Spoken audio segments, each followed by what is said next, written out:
Good Thursday evening to you. Richard Scott here with the forecast update. Got a lot happening in the tropics, and our local weather for now pretty quiet, but that could change next week.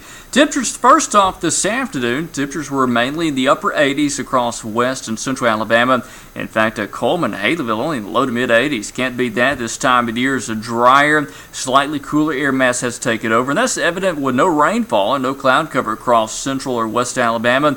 Conditions tonight pretty quiet, and again, obviously no rain reported with the full sunshine. Dew points this evening still pretty low across the state. Dew point temperatures generally in the mid to upper 60s for south and central Alabama, and low 60s to upper 50s for areas north of Interstate 20.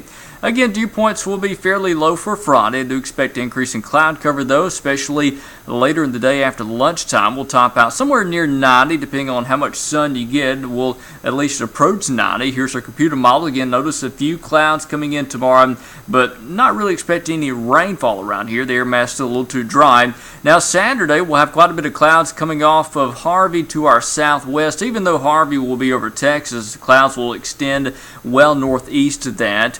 I do expect a partly to mostly cloudy sky for Saturday, even on Sunday, but not really expecting a lot of rainfall. As of 10:30 on this Thursday night, here is Harvey. We can see it from the radar sites in southeast and south central Texas.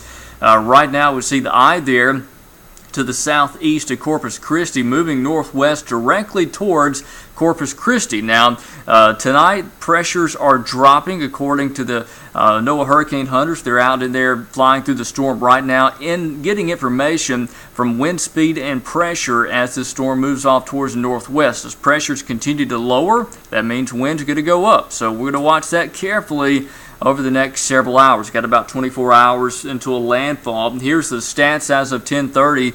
Again, on this Thursday night, winds at 85 miles an hour, pressure 973. The hurricane hunters just found pressure lower than that in the upper 968 millibars, I believe, if not a little bit lower than that. So again, we're going to notice winds coming up tonight as pressures continue to drop, and the movement off to the northwest of 10, and the counties in purple, or the areas in purple there, that is coastal sections of Texas under hurricane warning. Around that, we got a tropical storm warning, in counties in red or the coastline that is shaded in red. Here's your forecast track. Now, things get pretty interesting as we go into the weekend. First off, it continues northwest into the Corpus Christi area.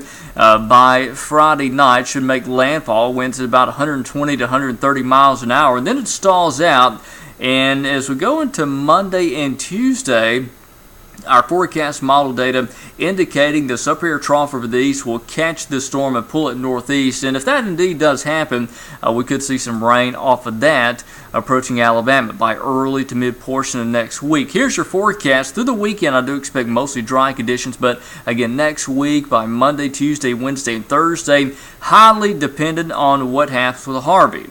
If Harvey does not get pulled northeast into the trough, we'll have to reduce the rain chances, but if it does, there's more confidence in that happening if more model data shows that happening, becoming a northeast track early next week. We'll have to bump up the rain chances. I do expect quite a bit of cloud cover and temperatures below average.